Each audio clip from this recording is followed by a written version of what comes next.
क्या प्याज के भाव बहुत जल्द 30 से 40 रुपए किलो होने वाले हैं? आखिर बांग्लादेश को जो भारत से प्याज निर्यात होना था वो निर्यात स्टार्ट हो चुका है या फिर जो अभी खबरें चल रही है उनके अंदर कितनी सत्यता है, वो सही है या गलत है? आखिर निर्यात अगर स्टार्ट हुआ है या फिर होने वाला है तो वो कितने दिनों तक होगा?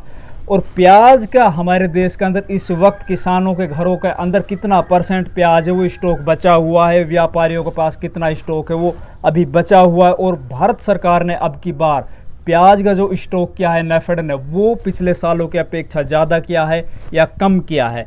आखिर इस वक्त प्याज की ओवरऑल स्थिति क्या है और आगे आने वाले समय में प्याज के जो बाजार भाव हैं वो किस ओर जाएंगे? इन सभी बातों को लेकर हाजिर हूं दोस्तों, मैं इंद्रपाल यादव स्वागत करता हूं आपका अपने YouTube चैनल देश की जान हमारे किसान चैनल पर। भी किसान भाइयों ने इस वक्त प्याज को अपने घरों के अंदर स्टॉक करके रखा हुआ है या फिर वो व्यापारी भाई जो प्याज को स्टॉक करना चाहते हैं या फिर प्याज का स्टॉक कर चुके हैं, उनके दिमाग में सिर्फ और सिर्फ अब एक ही बात चल रही होगी कि यार इस टाइम पर अब बरसातों का दौर है वो चालू हो चुका है, हमारी प्याज वो कहीं ख़राब ना हो जाए। और इस वक्त जो बाजार भाव है क्या इन भावों के अंदर हमें अपनी प्याज को इस वक्त बेच देना चाहिए या फिर आगे आने वाले टाइम में प्याज के जो बाजार भाव है वो बहुत तेज़ी से बढ़ने वाले हैं? कहीं ऐसा तो ना हो कि यार हमारी प्याज है वो इन भावों के अंदर बिक जाए, हमारे पड़ोसी की जो प्याज है वो ऊंचे भाव में बिके। तो दोस्तों आज आप लोगों को इस वीडियो के माध्यम से आगे आने वाले टाइम में हमारे प्याज के भावों के अंदर क्या कुछ होने वाला है इस पर एक सटीक और संपूर्ण विश्लेषण मिलने वाला है। मैं आप लोगों को विश्वास दिलाता हूं जितनी भी जानकारियां मैं इकट्ठी करता हूं, जितनी भी जानकारियां मैं एकत्रित करता हूं वो सभी बहुत ही विश्वसनीय सूत्रों से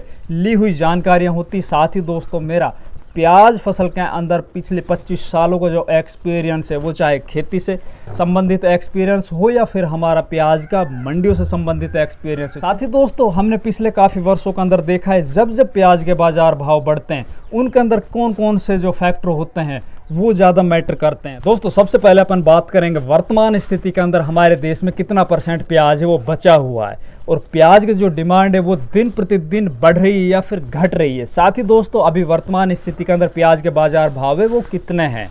बांग्लादेश का जो निर्यात ऑर्डर आए थे वो निर्यात आखिर स्टार्ट हुआ या नहीं हुआ या फिर ये बात है वो सिर्फ अफवाह है? और बांग्लादेश ने अगर आयात ऑर्डर जारी किए हैं तो वो कितने दिनों तक किए? साथ ही इस वीडियो के अंदर आगे चल के मैं आप लोगों को एक ऐसी स्टॉक से संबंधित जानकारी देने जा रहा हूं जिसको सुनकर आप दंग रह जाओगे। तो सबसे पहले बात करते हैं दोस्तों हमारे देश के अंदर इस वक्त कितना % प्याज वो किसानों को घरों के अंदर बचा हुआ है। ये मैं आप लोगों को जो आंकड़ा दे रहा हूं दोस्तों वो स्पेशली किसानों का है। तो हमारे देश में लगभग 50% प्याज है वो बची हुई है, 50% प्याज है वो मंडियों के अंदर पहुंच चुकी है।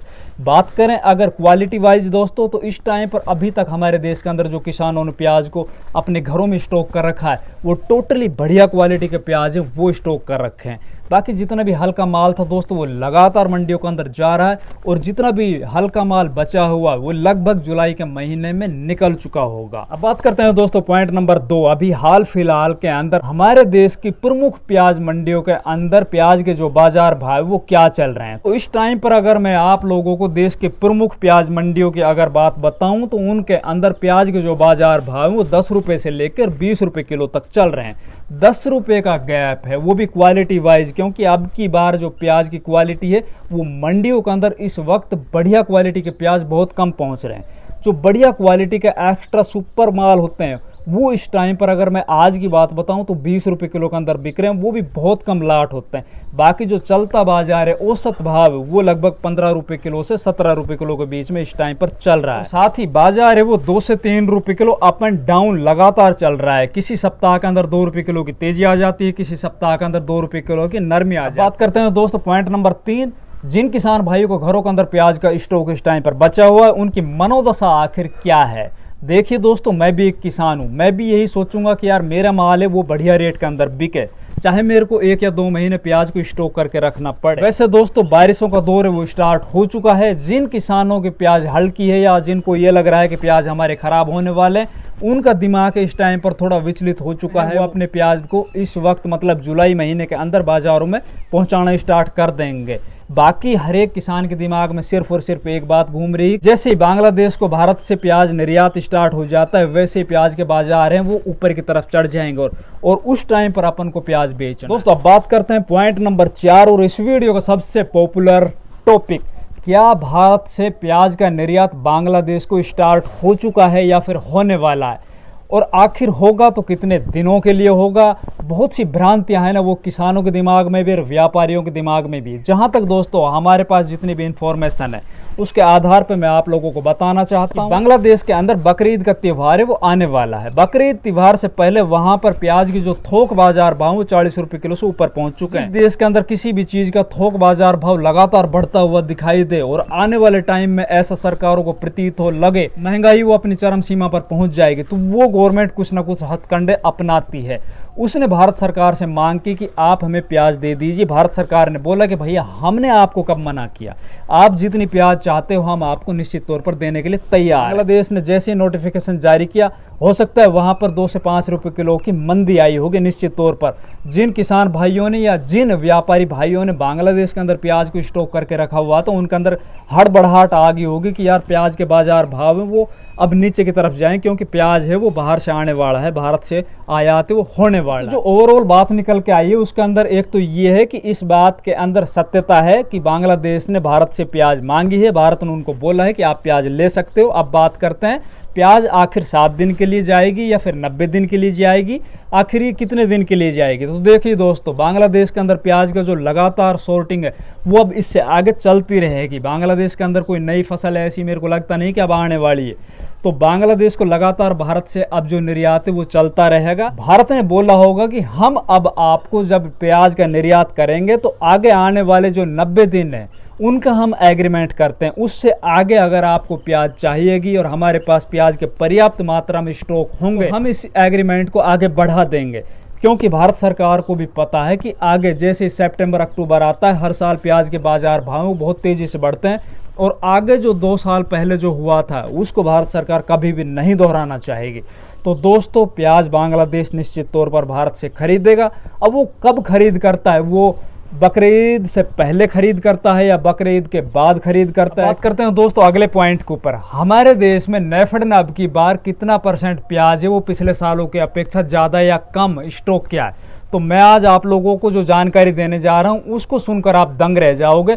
पिछले सालों के अपेक्षा अब की बार नेफेड ने जो प्याज का स्टॉक किया है वो दुगना किया है। ये बात जरूर है कि अब की बार जो नेफेड के पास प्याज है वो पिछले सालों के अपेक्षा हल्की क्वालिटी का प्याज है, और लगातार जब बारिशों का दौर जारी रहेगा तो नेफेड उस प्याज को कितना % बचा पाएगी सड़ने से, ये आगे देखने वाली बात है। रही बात दोस्तों नेफेड की कि नेफेड इस प्याज को कब बाजार के अंदर निकालेगी, तो लगभग अगस्त महीने के अंदर नेफेड है वो इस प्याज को बाजार के अंदर निकालना स्टार्ट कर देगी। तो ये बात हुई दोस्तों वर्तमान की। अब बात करते हैं भविष्य के अंदर क्या होने वाला है, कौन कौन से फैक्टर हैं जो इफेक्ट डालेंगे सीधे सीधे बाजार भावों के ऊपर। एक तो सबसे पहले, अगर हमारे देश के अंदर बारिशों का दौर लगातार जारी रहा और जो प्याज स्टॉक में है, चाहे वो व्यापारियों के पास हो, नेफेड के पास हो या किसानों के पास हो, अगर वो प्याज खराब होते हैं तो निश्चित तौर पर प्याज के जो बाजार भाव है उनके अंदर तेजी देखने को मिलेगी। दूसरी दोस्तों, अगर बांग्लादेश को हमारे देश से प्याज लगातार निर्यात जारी रहता है तो निश्चित तौर पर प्याज के बाजार भाव का अंदर तेजी वो देखने को मिलेगी। साथ ही दोस्तों, अगर आगे आने वाले टाइम में जब अगस्त का महीना होगा या सितंबर का महीना होगा उस टाइम पर ज़्यादा बारिश हो जाती है खड़ी फसल में, साउथ एरिया में, कर्नाटक, आंध्र प्रदेश, तेलंगाना, उस एरिया के अंदर, चूंकि हमारे देश के अंदर जो अब नई फसल आने वाली वो साउथ एरिया से आएगी, तो अगर उस टाइम पर ज़्यादा बारिश खड़ी फसल में होती है तो निश्चित तौर पर उनकी जो फसल है वो खराब होगी और उससे बाजार के भाव का अंदर तेजी बढ़ेगी ही बढ़ेगी। अब बात करते हैं दोस्तों दूसरा जो फैक्टर है, आगे आने वाले टाइम में अलवर की प्याज की बुआई होगी अगस्त महीने के अंदर, और अलवर प्याज के अंदर जो अपन ने पिछले सालों के अंदर देखा जो जलेबी रोग की वजह से पूरी प्याज वो खराब हो चुकी थी, अगर अब की बार भी अलवर के अंदर जलेबी रोग की शिकायत दिखाई दी तो प्याज के बाजार भावों के अंदर तेजी निश्चित तौर पर बढ़ेगी, क्योंकि पिछले साल की अपेक्षा अब की बार अलवर के अंदर प्याज का जो रकबा है वो घटने वाला है। तो ये कुछ फैक्टर हैं जो आगे जाकर प्याज के बाजार भाव के अंदर सीधा सीधा प्रभाव डालेंगे। आप अपने विवेक से काम लीजिए। अगर मैं अपनी स्वयं की बात बताऊं दोस्तों, तो जैसे ही बाजार भाव 20 रुपये किलो से ऊपर हो जाएंगे मैं अपने प्याज को निकालना स्टार्ट कर दूंगा। तो आप लोगों को अगर हमारी बताई हुई जानकारी अच्छी लगी तो वीडियो को लाइक कीजिए, चैनल को सब्सक्राइब कीजिए। धन्यवाद।